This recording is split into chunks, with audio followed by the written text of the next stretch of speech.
Olá a todos. Hoje, dia 4 de setembro de 2021, inicia mais um estudo da Revista Espírita. Estamos estudando o ano de 1860 e é o estudo de número 16. Lembrando que o estudo da Revista Espírita é promovido pela CELS, Sociedade Espírita Obreiros do Senhor, e demais estudos, anos anteriores dessa revista, que já foram estudados, podem ser encontrados em nosso canal do YouTube, e você conseguirá acessar facilmente adentrando em nosso site www.obreirosdosenhor.org.br. Como tema desse estudo, Kardec vem nos trazer formação da Terra, teoria da incrustação planetária. Hoje nós vamos para a área de geologia. Então vamos lá. Peço a gentileza do Pereira fazer a leitura para nós. Boa tarde a todos. Então, dando continuidade ao nosso estudo, né? Como o Lelo disse, nós estamos em abril de 1860, com o título de hoje inicial, Formação da Terra, Teoria da Incrustação Planetária. Nosso sábio confrade, senhor Jobard, de Bruxelas, nos escreve o que segue, a propósito de nosso artigo sobre os pré-adamitas, publicado na revista do mês passado. Então vamos lá ao artigo do Sr. Jobard. Acho que até podia comentar, né? Pré-adamitas, prestar atenção, né? Que vem antes de Adão, né? Sim, exatamente. Que daí ele está publicando aquela parte da Bíblia, da Gênesis que fala, né? Quando pega aquela parte antes de Adão ainda, inclusive. Né? Então vamos ver o texto do Jobard. Permite-me algumas reflexões sobre a criação do mundo, com vistas a reabilitar a Bíblia aos vossos olhos e ao dos livres pensadores. Deus criou o mundo em 6 dias, 4.000 anos antes da era cristã.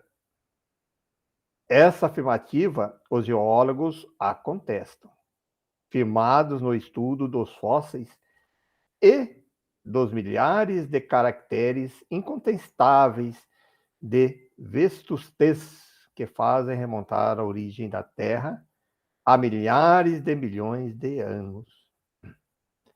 Entretanto, a Escritura disse a verdade, e os geólogos também. E foi um simples Campônio que o pôs de acordo, ensinando que o nosso globo não é mais do que um planeta incrustativo, muito moderno, composto de materiais muito antigos.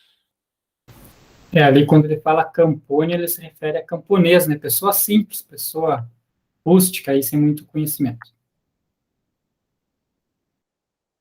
Após o arrebatamento do planeta desconhecido, que chegará à maturidade, ou de harmonia com o que existiu no lugar que hoje ocupamos, a alma da Terra recebeu ordem de reunir seus satélites para formar a Terra atual, segundo as regras do progresso em tudo e por tudo. Somente 4 desses astros concordaram com a associação que lhes era proposta. Apenas a Lua persistiu na sua autonomia, visto que também os globos têm o seu livre-arbítrio. Para proceder a essa fusão, a alma da Terra dirigiu aos satélites um raio magnético, que pôs em estado cataléptico todo o mobiliário vegetal, animal e hominal que eles possuíam e que trouxeram para a comunidade. A operação teve por única testemunha a alma da Terra e os grandes mensageiros celestes que ajudaram nessa grande obra, abrindo aqueles globos para lhes dar entranhas comum. Praticada a soldadura, as águas se escoaram para os vazios que a ausência da lua deixara, da qual se tinha o direito de esperar uma melhor apreciação de seus interesses. As atmosferas se confundiram e começou a despertar a sua ressurreição dos vermes que estavam em catalepsia. O homem foi o último a ser tirado do estado de hipnotismo e se viu cercado de luxuriante vegetação do paraíso terrestre e dos animais que pastavam em paz a seu derredor. Tudo isto se podia fazer em 6 dias, com obreiros tão poderosos como os que Deus encarregara da tarefa. O planeta Ásia trouxe a raça amarela e da civilização mais antiga. A África, a raça negra. A Europa, a raça branca. E a América, a raça vermelha. A Lua certamente nos teria trazido a raça verde ou azul. Assim, certos animais de que apenas os despojos são encontrados, nunca teriam vivido na Terra atual, mas teriam sido transportados de outros mundos, desmanchados pela velhice. Os fósseis que se encontram em climas sobre os quais não teriam podido existir nesse mundo, viviam, sem dúvida, em zonas muito diferentes, nos globos onde nasceram. Tais despojos da Terra se encontram nos polos, ao passo que viviam no Equador dos globos a que pertenciam.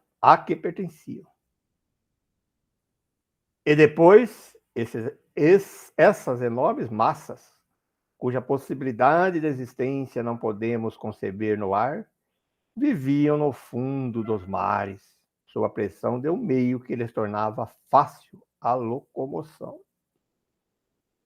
Os futuros levantamentos dos marés não trarão outros despojos, muitos outros germes que despertarão a sua longa letargia para nos mostrar a espécie desconhecida de plantas, de animais, de autóctones contemporâneos do dilúvio. E ficareis muito admirados ao descobrirdes, no meio do vasto oceano, novas ilhas, povoadas de plantas e animais, que não podem vir de nenhuma parte, nem transportados pelos ventos, nem pelas ondas. Nossa ciência, que acha errada a Bíblia, terminará por restituir-lhe sua estima, como foi forçada a fazê-la a propósito da rotação da Terra, pois não se trata de um erro da Bíblia, mas dos que não compreenderam. Eis a prova. Josué parou o sol, dizendo-lhe: Santa Sol. Ora, desde então ele está parado, pois em parte alguma encontrarás que ele lhe tem ordenado que girasse novamente. E, se desde a derrota dos Amalequitas, a noite continua sucedendo ao dia, é preciso admitir que a terra gira. Então, não é Galileu, mas os inquisidores que mereciam ser censurados por não terem tomado a Bíblia ao pé da letra. Também se negava a existência do unicórnio, que é o unicórnio, né? Bíblico, e acabaram de ser mortos 2 nas montanhas do Tibete. Negava a aparição do espectro de Saul, e, graças a Deus, está a ponto de convencer os negadores. Lembremos-nos sempre dessa advertência das Escrituras. Nolis, credulos, não vos, vou ler a tradução, não vos ensoberbeis como um cavalo ou uma mula, que não tem entendimento. Saudações cordiosas e respeitosas ao autor da etnografia do mundo espírita, Jobart. Interessante, né? Agora vamos ver o comentário de Kardec sobre esse texto, né? Na teoria da formação da Terra, pela incrustação de vários corpos planetários, já foi dada por certos espíritos em diversas épocas, por meio de médios estranhos entre si. Não nos fazemos adeptos dessa doutrina, que confessamos não ter sido ainda suficientemente estudada para sobre ela nos pronunciarmos, mas reconhecemos que merece um exame sério. As reflexões que ela nos sugere não passam de hipótese, até que dados mais positivos venham confirmá-las ou desmenti-las. Enquanto esperamos, é uma baliza que pode abrir caminhos a grandes descobertas e guiar nas buscas. Talvez os cientistas um dia encontrem nessa teoria a solução de mais um problema. Mas, dirão certos críticos, não tendes confiança nos espíritos que já duvidais? Vou repetir. Não tendes confiança nos espíritos, já que duvidais das suas afirmações? Como? Inteligências desprendidas da matéria podem remover todas as dúvidas da ciência e projetar a luz onde reina a obscuridade? Eu acho interessante o raciocínio de Kardec, que quando ele está respondendo, ele mesmo faz uma pergunta, né, como que as pessoas estivessem perguntando para ele, né, porque ele tá botando um raciocínio, né, que merece estudo, tal, que ele não comprova isso, que não tem ainda, ele não tinha uma convicção disso, né, e aí ele faz essa mesma pergunta aqui, né, fala, poxa, mas se os espíritos estão falando, você não confia no que os espíritos falam, né? Ele mesmo fazendo, como se as outras pessoas como as outras pessoas irão fazer para ele, né. E vamos ver o que ele mesmo responde aqui. Isto é uma grave questão, muito grave, que se liga à própria base do Espiritismo, e que não poderíamos resolver nesse momento sem repetir o que já temos dito a respeito. Assim, aditaremos apenas algumas palavras, a fim de justificar nossas reservas. Para começar, responderemos que nos tornaríamos sábios com muita facilidade se cuidássemos tão somente de interrogar os espíritos para conhecer tudo quanto ignoramos. Olha só, essa aí eu acho que é uma resposta que ele dá, né, que tem sempre que eu acho que é muito importante isso, né? Porque se não fosse assim, né, se tudo aquilo que a gente quer aprender, se fosse questionar um espírito que já sabe, cadê o mérito do descobrimento, né? Aí a gente passaria quase como uma marionete dos espíritos, né? Cadê o nosso mérito? E sem contar que os espíritos que estão respondendo lá são espíritos que estão no mundo terreno, estão lá e não são lá muito mais evoluídos que nós, a maioria que estão lá, né? Então eles estão falando de acordo com a convicção do que eles aprenderam, do que eles trouxeram de bagagem, né? Então nós temos que tomar muito cuidado mesmo nisso, né? Não é porque os espíritos estão respondendo lá, que é um pouquinho mais evoluído, que eles estão falando a verdade, né? Interessante, né? O Kardec ali, né? Jogou mais uma vez, né? Jogou para a ciência a questão de desvendar essa primeira parte aí nessa carta ali de Jobá. Né? Hoje sabemos que não é dessa forma, né? Porque hoje a NASA, as equipes do espaço aí já viram como que se formam os planetas, como que se formam os sistemas solares. Ela não é de toda errada, né? apesar de junção de satélites, mas junção de rochas, né, cometas que se colidem e tal, e formam um globo em si, né. Então, é interessante, Kardec, ele, não estou convicto, não estou de plena confiança, então, por esse fato, né, eu não vou corroborar com a ideia. E essa é uma das máximas que ele utilizava, né, se de 10 coisas lá, é melhor você negar 10 verdades do que acertar uma que seja mentira, né? Então, Kardec era muito seguro nessas questões. Né? E a teoria lógica... Mais um ponto também interessante ali, que, na verdade, é contra a doutrina espírita, né?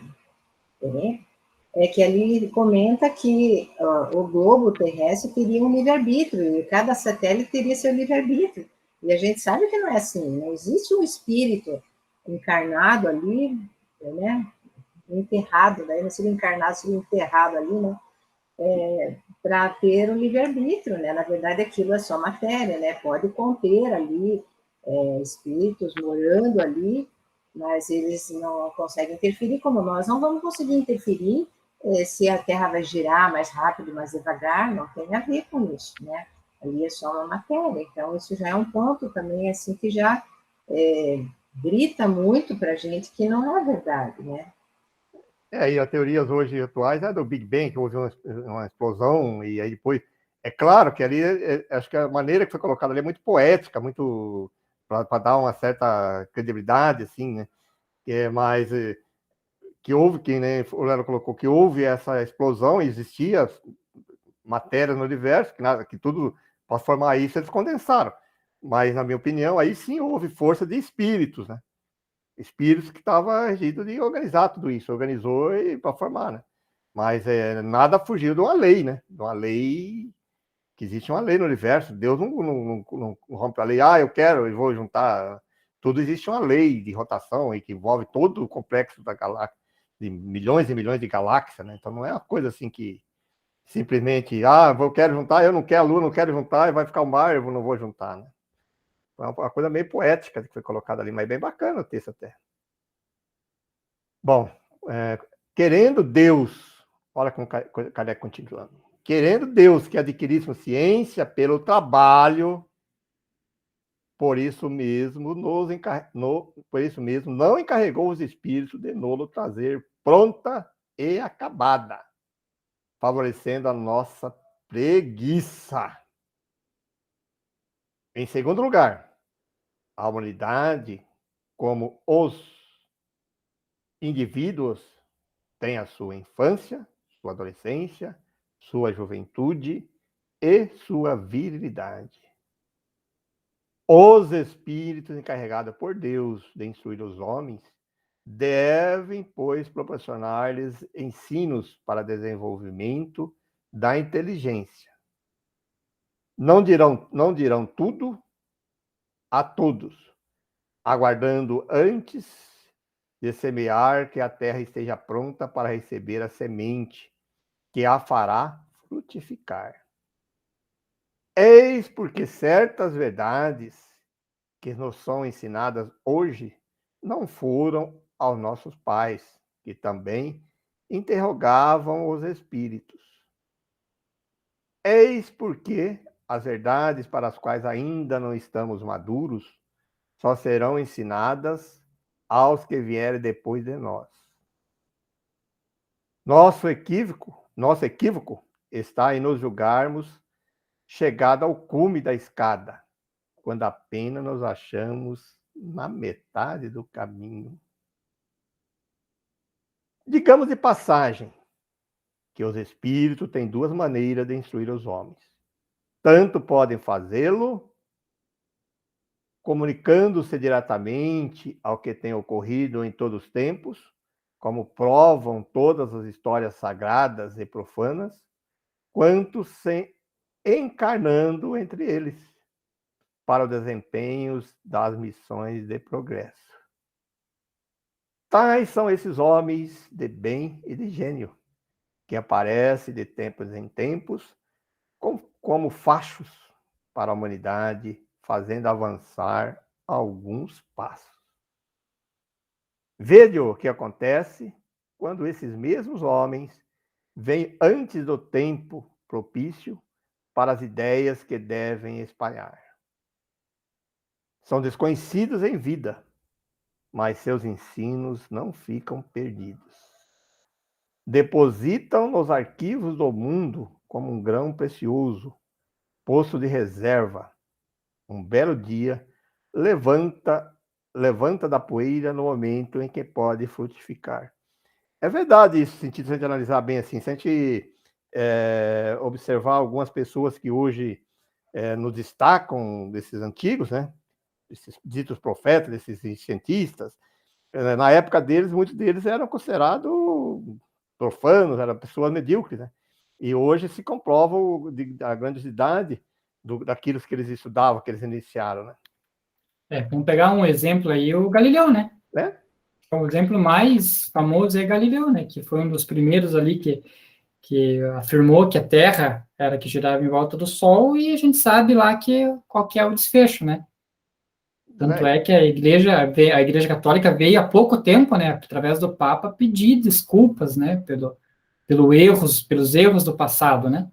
Então, sim, vieram muitos desses, né, não vou dizer fora da época, né, porque para Deus ele faz as coisas corretamente, mas vieram para acender aquela centelha, né, para que daquele ponto, daquela ideia, vários cientistas trabalhassem, né, para evoluir intelectualmente, para tentar corroborar aquela ideia. Outro exemplo por exemplo, de Einstein agora, né, que ano passado, ano retrasado, foi comprovada a teoria lá da relatividade dele, das ondas, né, do universo e tal. Imagine, ele não tinha nem condição de olhar para o espaço, e só agora, né, praticamente, sei lá, 200 anos depois, foram comprovar.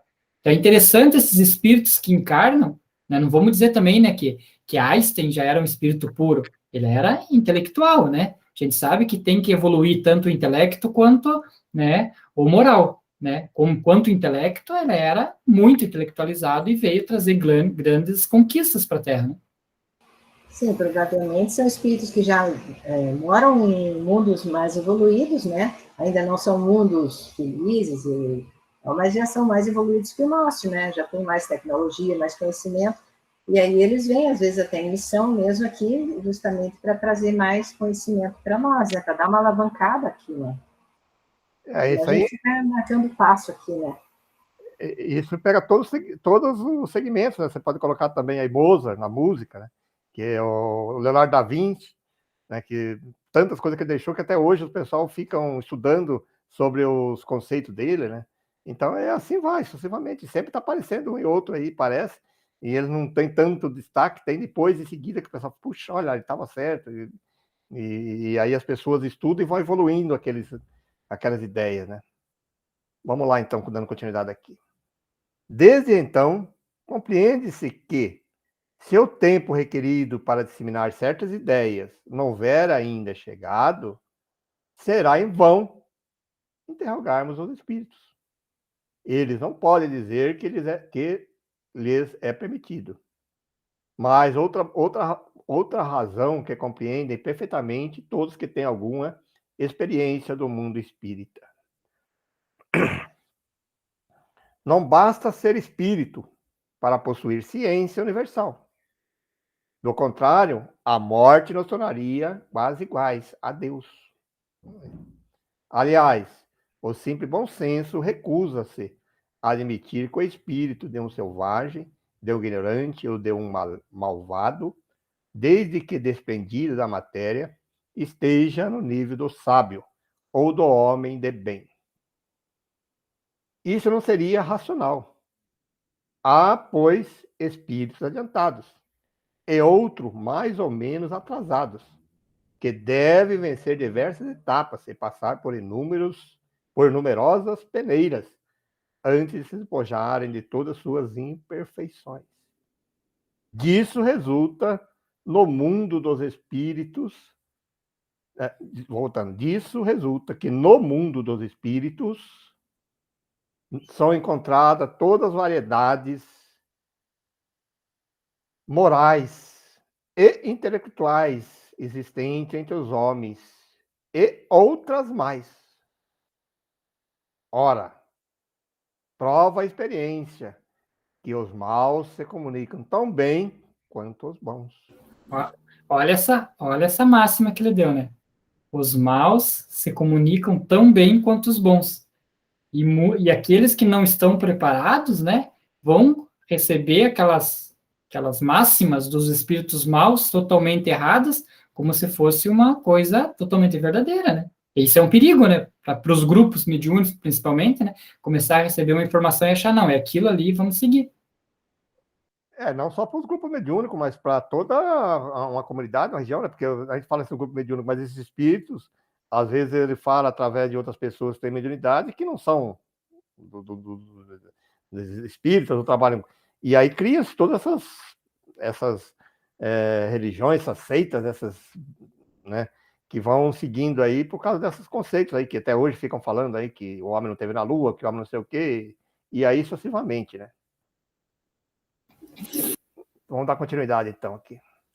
Os que são francamente maus são facilmente reconhecíveis, mas há também entre eles semi-sábios e pseudo-sábios, presunçosos, sistemáticos e até hipócritas.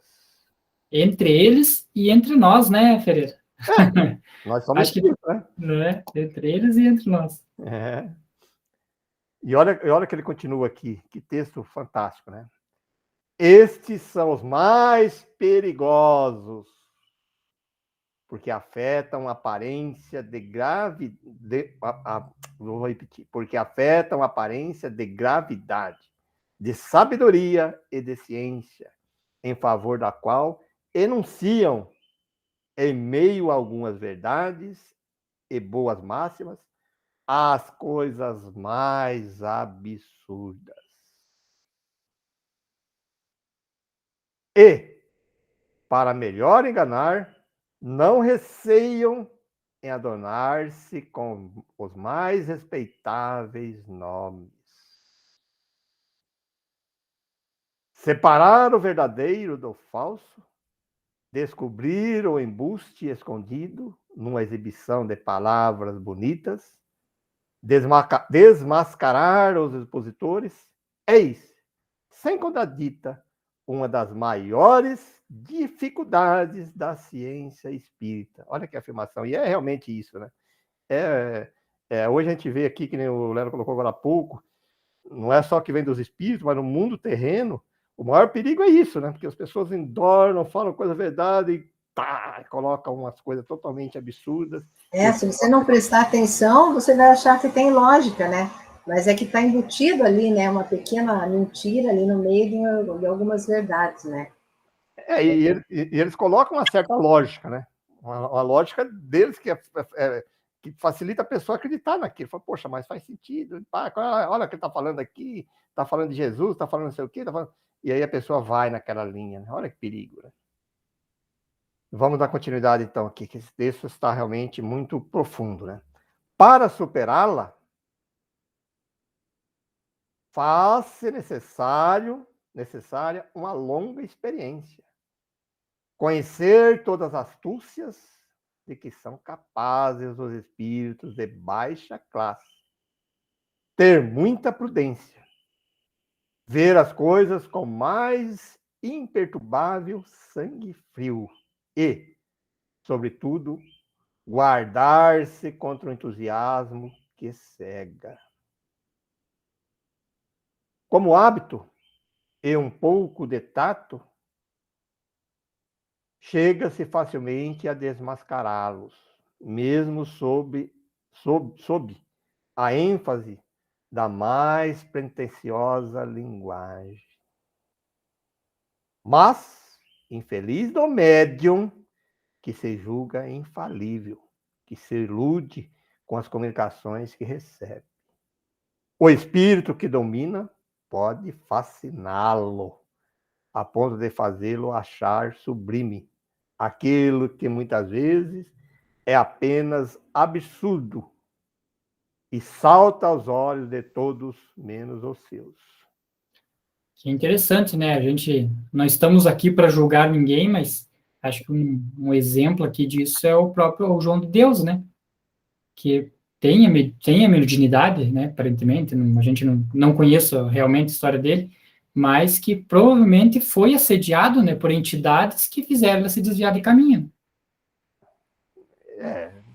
A gente sabe que isso tudo tem a ver com a sintonia de vibração, né? Então, ele provavelmente já era um espírito bem perfeito, veio aqui até com essa oportunidade de ter uma mediunidade de efeitos físicos assim bem intensa, né?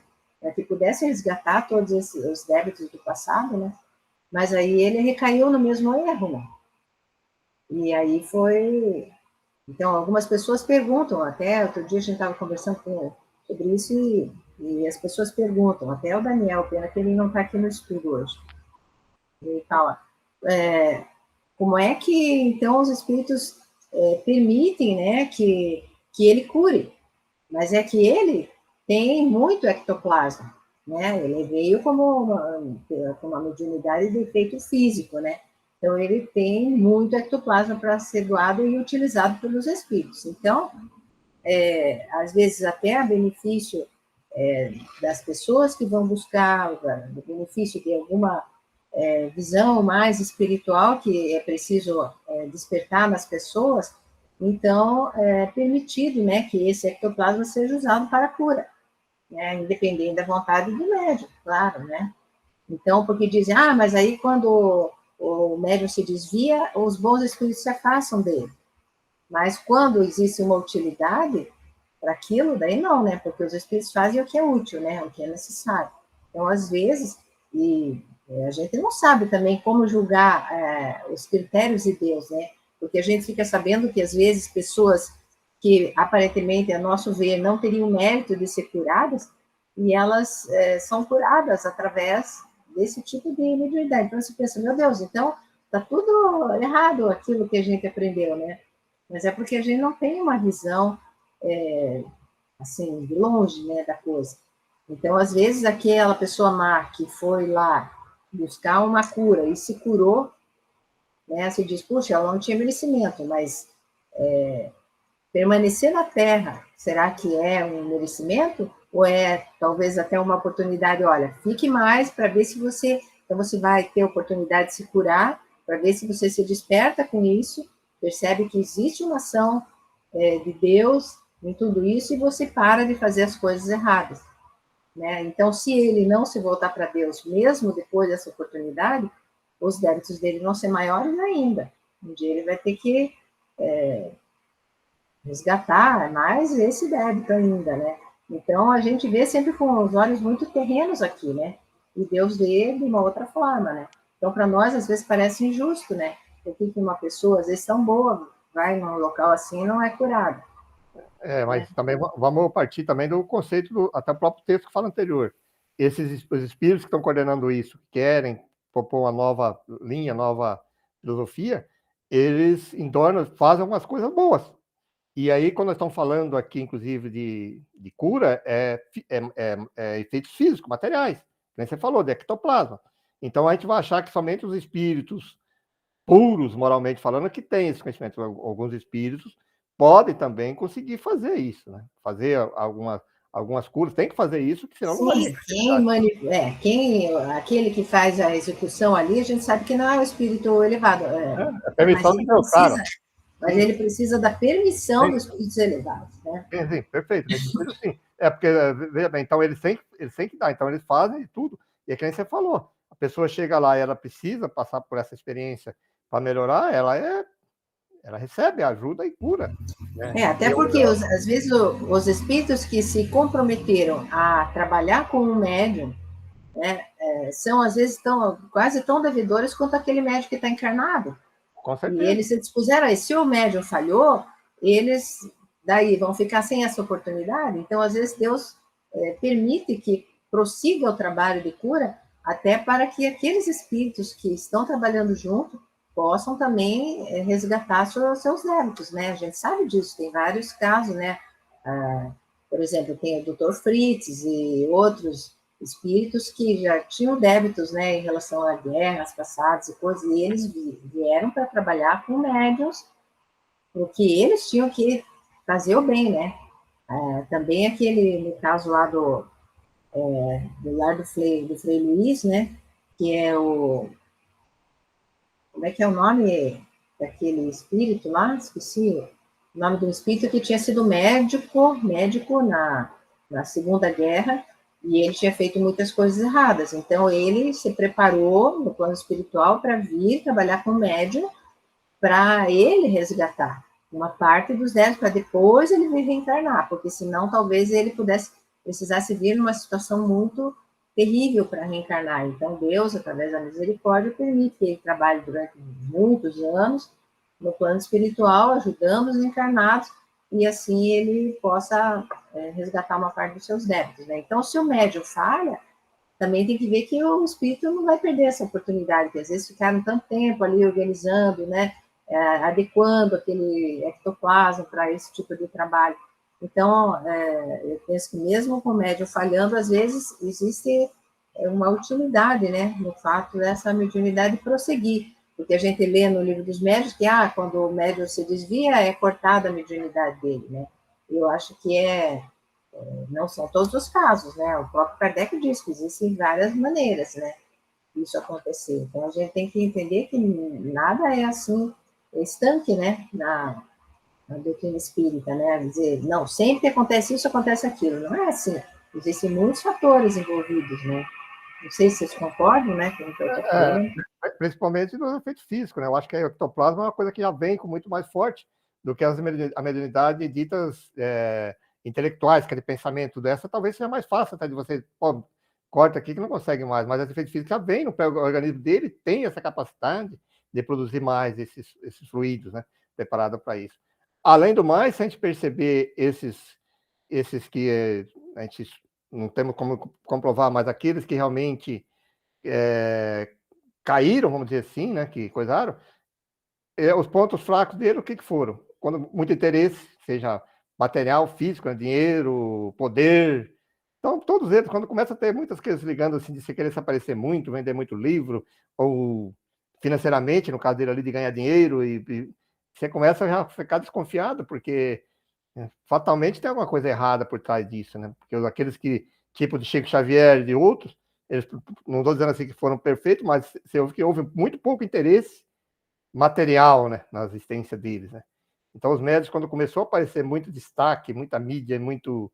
Aí é o que o Kardec sempre prega em toda a obra dele, né? Até a própria história de Kardec, né? Você vê que ele ficou até o nome ele mudou para ficar fora do holofote por causa disso, né? Que ele sabe que isso é Sim, mas o questionamento é justamente assim, como que Deus permite que um médium que falha aqui possa curar, né? Porque algumas pessoas dizem, o movimento espírita, não, porque para curar precisa um ambiente especial, mas isso, mas aquilo, mas a gente vê que não é bem assim. Existem casos em que o ectoplasma provavelmente é tão intenso e que, mesmo sem todas as condições propícias, isso acontece, né? E também por essas outras questões do plano espiritual, né? Que a gente vê que esses espíritos precisam trabalhar nisso. Mas se nós formos partir desse raciocínio aí, porque como é que Deus permite? Peraí, quem somos nós para querer julgar? Né? A doutrina nos ensina isso, né? Deus tem seus caminhos, suas leis, então existe uma lei. Se mas justamente, sim, claro, né, as pessoas não compreendem isso porque querem um Deus intervindo em tudo, né? Para aqui. Mas é que como a doutrina espírita veio trazer um esclarecimento, então a gente busca na doutrina espírita as explicações, é por isso que eu estou colocando aqui, né, que não é sempre da mesma forma, que você tem que raciocinar e ver que são vários fatores envolvidos, né, e existe sempre uma explicação. A gente que não enxerga, às vezes, e não se dá conta, mas que existe essa explicação. Perfeito. Né? Não é só assim, Deus resolveu e pronto. Não é que Deus resolveu, não é isso que eu estou dizendo. Mas nós ficamos questionando, porque nós não conhecemos ainda o que abrange tudo por trás disso, por todas as coisas que acontecem. Tudo existe um plano maior, está dentro das leis. Existem leis que regem tudo isso, né? Senão vai ficar Deus intervindo por tudo. Chega no grupo mediúnico, como é que Deus permite que aquela pessoa tão boa assim? Como que Deus permite? É que nós não desconhecemos os fatores que estão por trás disso que levaram a acontecer aqueles fatos daquela maneira e permitiu-se que acontecesse, porque tem um fim que nós não sabemos ainda, quando você falou, né? Então a questão é essa, né? Você fala, puxa, tem alguma coisa que não estamos entendendo sobre isso ainda. Como o próprio Kardec falou agora há pouco, pô, eu perguntar, ele mesmo fez a pergunta lá, ele mesmo respondeu, né? Como é que você, que acredita nos espíritos, não vai aceitar o que o espírito está falando? Aí ele vai colocando mesmo, falou, poxa. Então, por isso que a ideia da doutrina, por isso que eu trouxe as outras hipóteses, né? Porque a doutrina sempre vai buscar, né? Outras hipóteses, não que aquela, não afirmando como verdadeiras, mas como hipóteses, né? Então, quais são os fatores que podem estar influindo para que não aconteça da forma que você imaginava, né? É isso que eu tentei fazer. É um tema bem interessante, né? Que dá para se discutir muito sobre isso. Gostei bastante da colocação da Sônia, né? Que às vezes aquela cura para a pessoa, até em que certo ponto ela é benéfico ela continuar na Terra, ou é maléfico ela continuar na Terra. Só nesse ponto já dá para a gente, né, debater bastante. Mas uma outra questão também que talvez seja interessante observar é que às vezes, por exemplo, vamos pegar na Umbanda, o mesmo espírito que às vezes faz um trabalho bom é um espírito que vai fazer um trabalho ruim, a depender daquela pessoa que está pedindo, né? Não poderia também, neste caso, os mesmos espíritos ali, no caso, ruins, que estariam incitando ele a fazer coisas erradas, também está fazendo algumas coisas boas? Então, são várias coisas que dá para pensar, né? A gente, como diz o Pereira, a gente não conhece o todo para dar uma afirmação categórica, real, né? O que nos basta é criar hipóteses, por isso que eu comecei, né, a essa discussão agora, assim, não somos nós que vamos julgar, porque nós não temos resposta para isso, né? Não sabemos, né? Como nós vamos saber tudo? Agora, essa questão da Umbanda, Lelo, é difícil a gente ter certeza se, por exemplo, é o mesmo espírito que está fazendo mal, é o mesmo daquele que fez o bem. Né? É difícil, porque às vezes ele até se apresenta, ou o médium verbaliza como sendo o pai, isso, né? Pai João, pai isso, aquilo, mas a gente não sabe. Às vezes o espírito que quer fazer o bem aproveita uma brechazinha ali, e sem se identificar, ele faz o bem, né? Por exemplo. Eu imaginei, meio que afirmei dessa forma, pelas pagas, né? Porque às vezes o mesmo espírito lá, o que está fazendo bem, ele também está pedindo uma contrapartida. Eu faço isso, mas eu quero uma contrapartida, né? Então, partindo desse pressuposto, que seria o mesmo espírito, que se fosse um espírito que quisesse só fazer o bem sem uma necessidade de contrapartida, então sim. Então, era um espírito que beleza, só faz o bem. Mas, dado essa condição, por isso que eu quis fazer essa analogia. Bom, gente. Pode ser mesmo, só complementando, né? É como nós, né? Nós ainda estamos num nível que, às vezes, você faz coisas boas e você faz coisas ruins, dependendo do teu interesse, né? Tá certo, Léo? É isso aí. Verdade, depende do momento, né? Se a pessoa fala assim, você sabe que é errado matar uma pessoa, mas se do familiar, na hora que está certo, acontecendo alguma coisa ali, será que você não atiraria numa pessoa? Eu não estou dizendo que atiraria, mas será que naquele momento, naquela hora ali, você não faria isso? Né? E a mesma pessoa que às vezes era boazinha, nunca fez nada mal para ninguém. E naquele momento, quem somos nós para conhecer, né, o que está no íntimo de cada um, né, no fundo? Né? A questão do ponto de vista ainda, hoje está vendo um textozinho bem interessante do rapaz, né, que ele colocou assim, se você tivesse com um estranho ao teu lado e o cara, algum algoz lá, fosse matar você, você não conhece aquele estranho. Ele fala assim, escolhe quem que vai morrer, você ou ele? Ele ia dizer, não, morre ele, eu tenho que voltar para minha família, sustentar lá meus entes queridos e tal, porque eu não conheço ele, né, morre ele. Agora, se ao contrário, fosse você e seu filho, e ele falasse para você, quem que morre? Ele dizer, eu morro.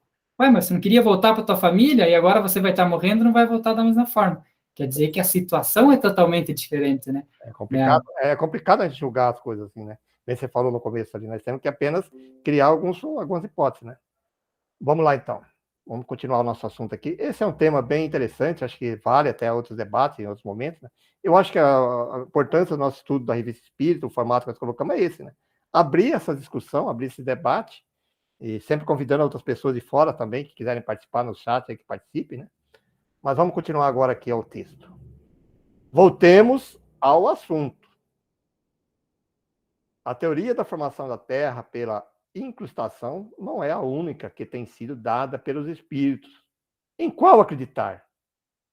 Isso prova que fora da moral, que não admite duas interpretações, não se deve aceitar as teorias científicas dos espíritos senão com as maiores reservas, porque, uma vez mais, eles não estão encarregados de nos trazer a ciência acabada. Estão longe de tudo saber, sobre tudo no que diz respeito ao princípio das coisas. Enfim, é preciso desconfiar das ideias sistemáticas que alguns deles procuram fazer prevalecer, a quais não têm escrúpulo de atribuir uma origem divina. Se examinarmos essas comunicações com sangue frio, sem prevenção, se pesarmos maduramente todas as palavras, descobriremos facilmente os traços de uma origem suspeita, incompatível com o caráter do espírito que se supõe falar. Queria só comentar uma coisa que ele fala, né? Que não, a gente não... Normalmente os espíritos não trazem, né, essa ciência pronta já, a questão da ciência, eles deixam a gente descobrir. Então, estava lembrando que no início do livro A Gênese, traz um longo trecho de comunicação do espírito Galileu, né? E algumas coisas ali, a ciência provou, pelo menos até agora, que não é bem assim, né? Então, eu acho que se encaixa bem nessa questão, né? Por mais que o espírito Galileu, ele aqui encarnado, tivesse bastante ciência, bastante conhecimento, ele não sabia tudo também, né? Então, ele trouxe uma comunicação, mas nem tudo era real da maneira como ele imaginava, né? Verdade. São, por vezes, heresias científicas tão patentes que só um cego ou uma pessoa muito ignorante não perceberia. Ora, como admitir possa um espírito superior cometer semelhantes absurdos? De outras vezes, são expressões triviais, formas ridículas, pueris, e mil outros sinais que traem a inferioridade. Para quem quer que não esteja fascinado. Que homem de bom senso acreditaria que uma doutrina contrária aos mais positivos dados da ciência pudesse emanar de um espírito sábio, sábio, ainda que trouxesse o nome de Árago? Como crer na bondade de um espírito que dá conselhos contrários à caridade, à benevolência, ainda que seja assinados por um apóstolo da beneficência? Só comentando esse Arago, que em francês é Arago, né? Ele tinha sido também um astrônomo, né? Famoso acho que em época anterior, um pouco anterior a Kardec, né? E depois de desencarnado, ele participou também da codificação e deu várias comunicações, né? Meio ligadas à ciência, assim, também, né? Só para complementar. Dizemos mais. Há profanação em misturar nomes venerados a comunicações com evidentes traços de inferioridade. Quanto mais elevados os nomes, tanto mais devem ser acolhidos com circunspecção. E mais, se deve temer-se joguete de uma mistificação. Em suma, o grande critério do ensino dado pelos espíritos é a lógica. Deus nos deu a capacidade de julgar a razão, para delas nos servirmos. Os espíritos bons nos recomenda. Nisto, nos dando uma prova de superioridade. Os outros se guardam. Querem ser acreditados sobre palavras, pois sabem muito bem que no exame tem tudo que perder. Como se vê, temos muitos motivos para não aceitar levianamente todas as teorias dadas pelos espíritos. Quando surge uma limitamo-nos ao papel de observador. Fazemos abstrações de sua origem espírita, sem nos deixar fascinar pelo brilho de nomes pomposos.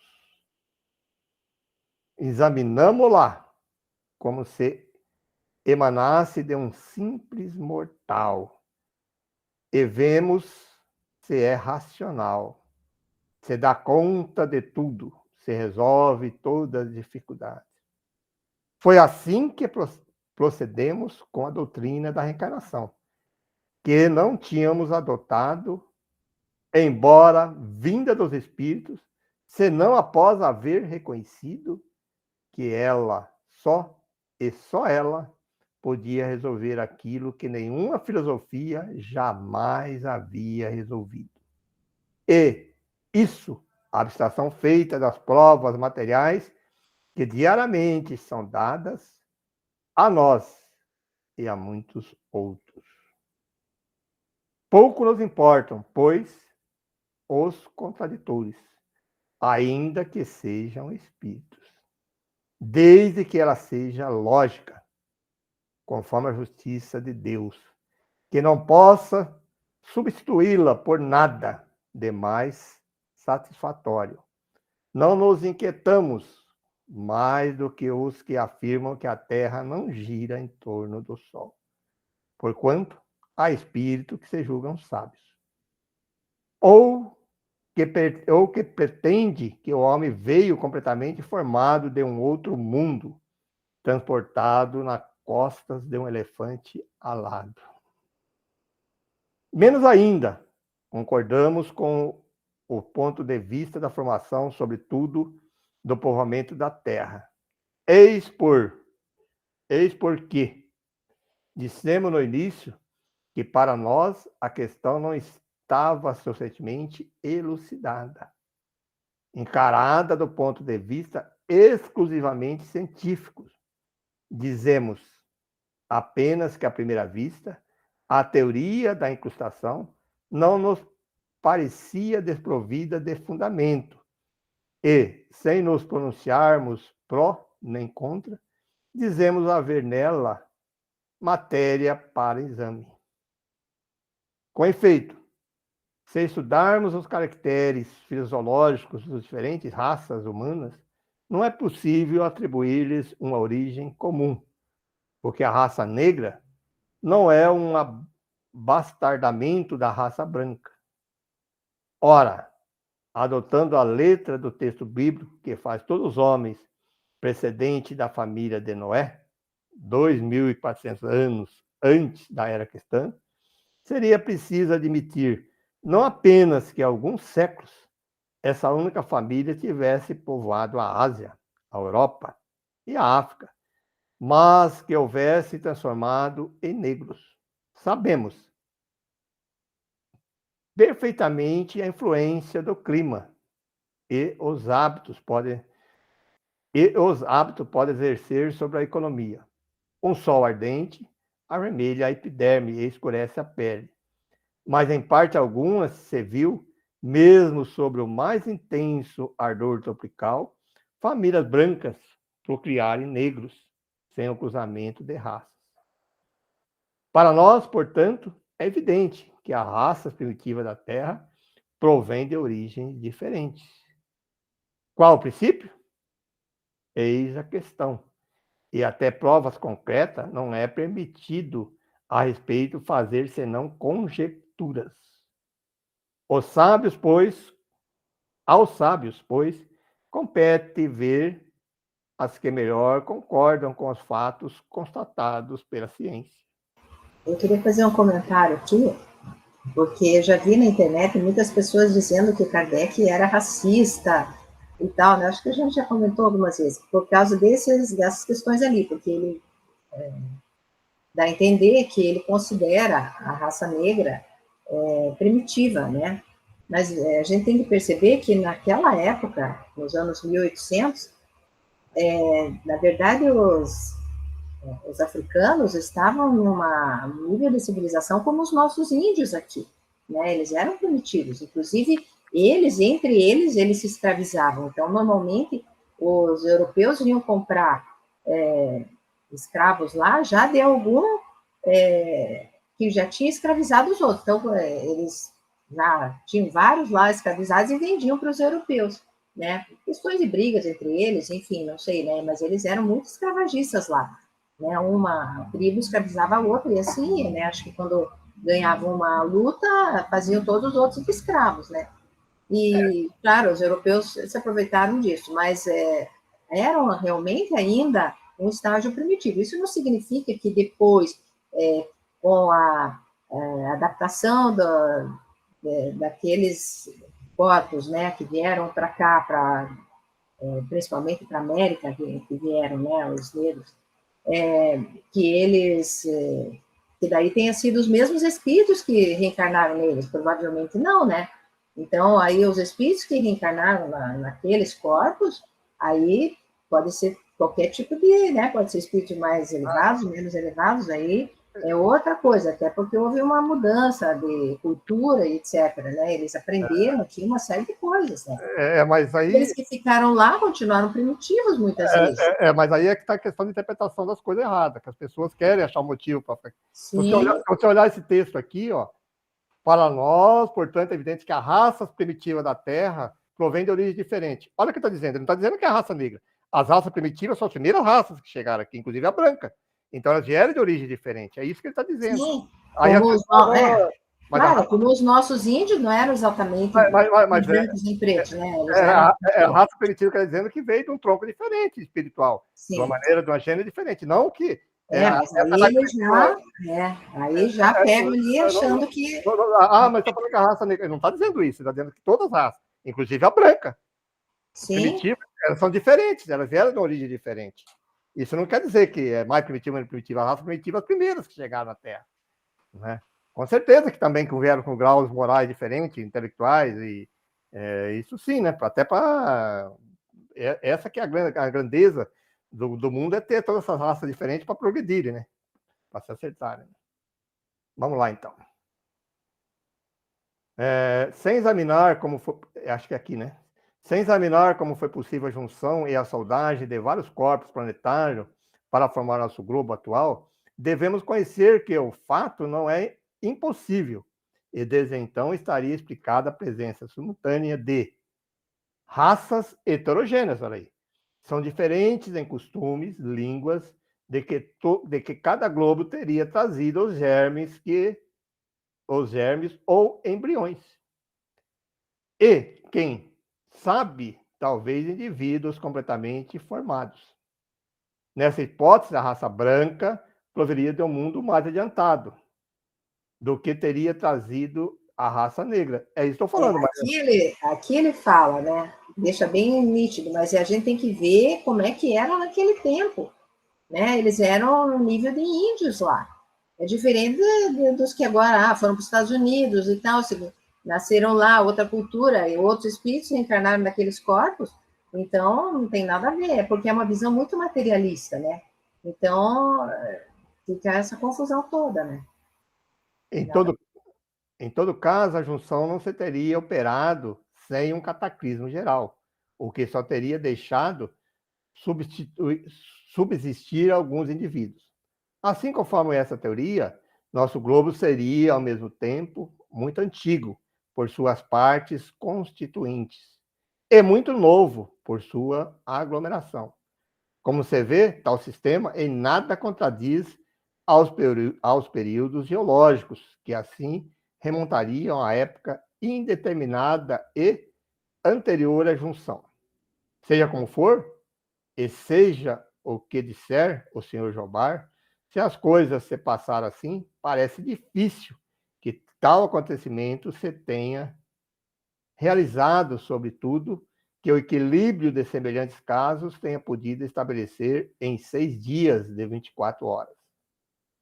Os movimentos da matéria inertes estão submetidos a leis eternas, que não podem ser derrogadas senão por milagres.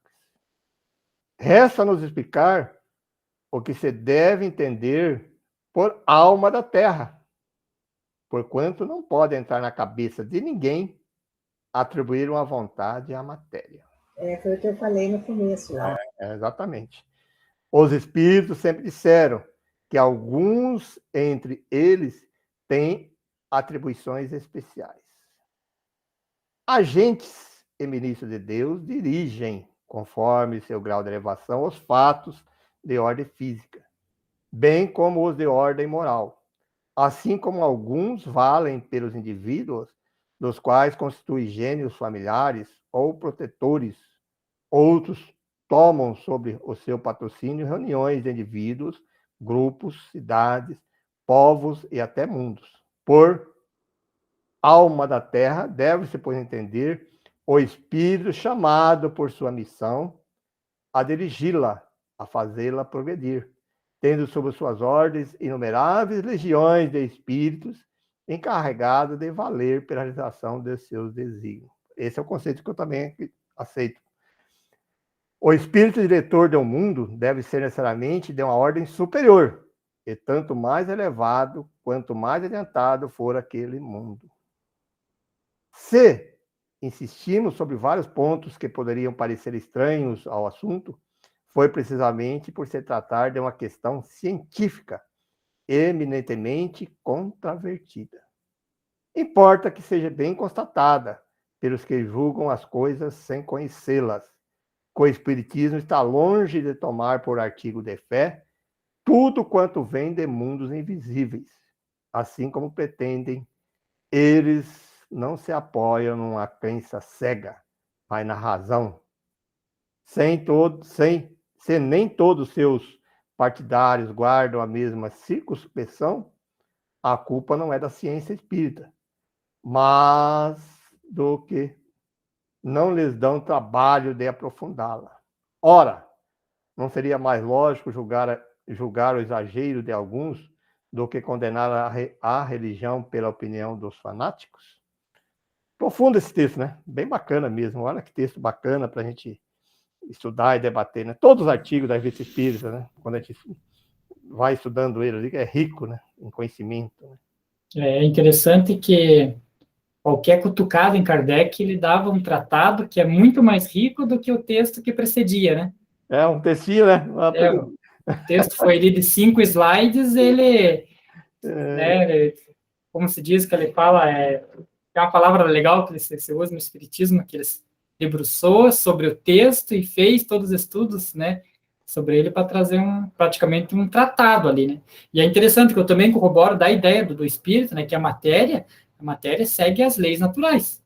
Tem que ter um espírito ali que conduza, né? E é tido no espiritismo, né, que Jesus é o governador do orbe terrestre. Então, para que isso aqui chegasse a ser o que nós somos hoje, né? Lógico, tem toda a questão de evolução, que também a gente não vai contra a ciência de que houve a evolução, né? Mas que teve um espírito superior, né? Jesus Cristo, que conduziu tudo isso aqui para chegar onde nós estamos, né?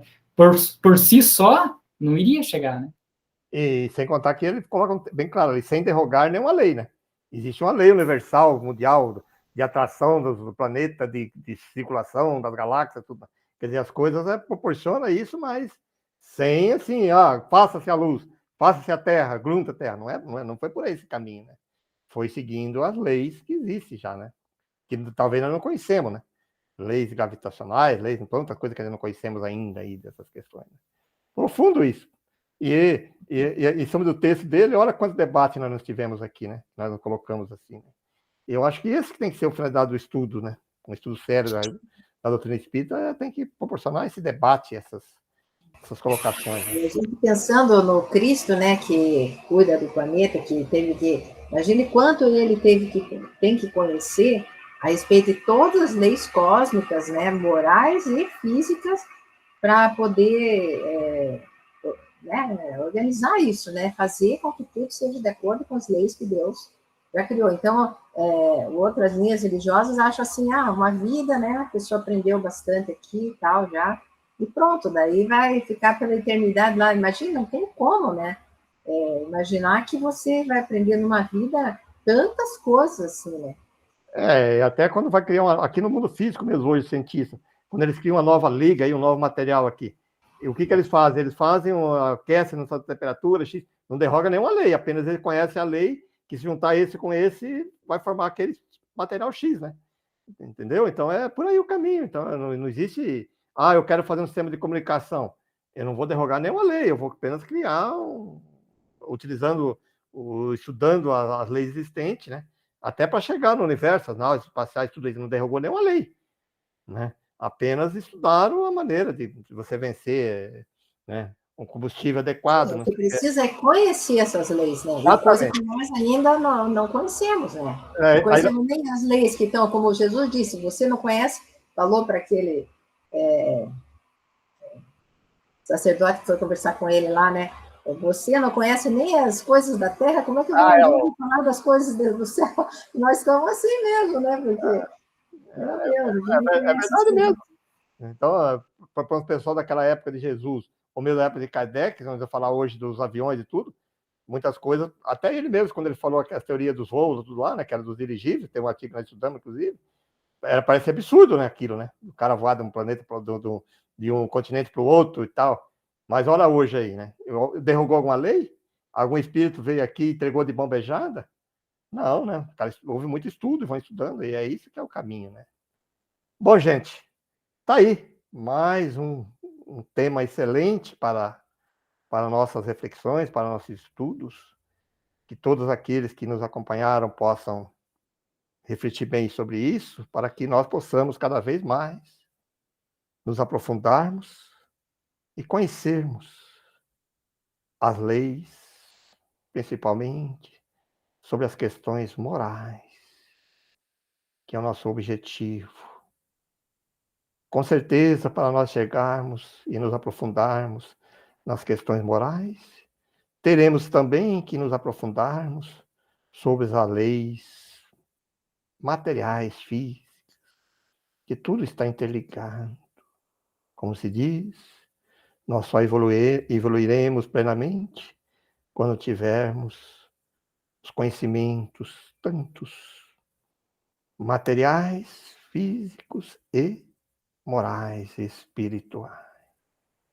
Por isso, nesses instantes, agradecemos a Deus que nos permitem termos acesso a essas informações, a esses conhecimentos que a hora estamos, presenciamos.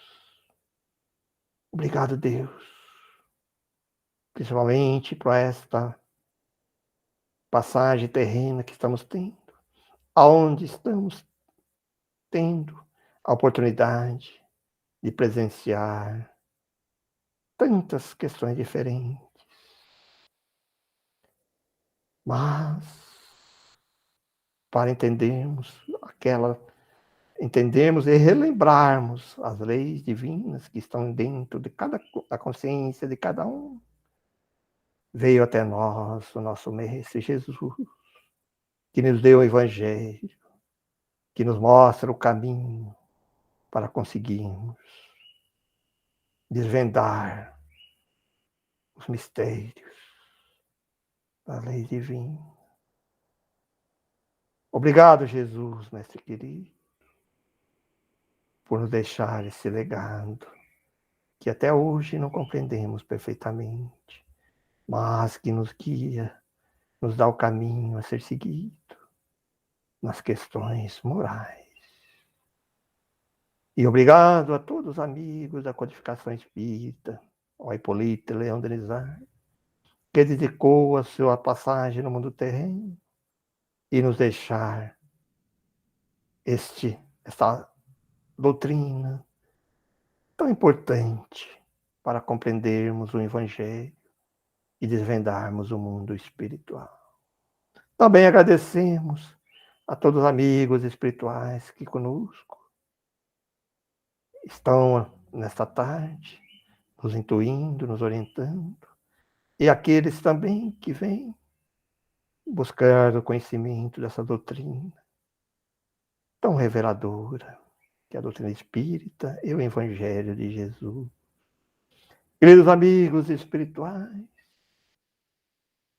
pedimos uma vibração especial a todos aqueles que passam por dificuldades agora no web-terreno.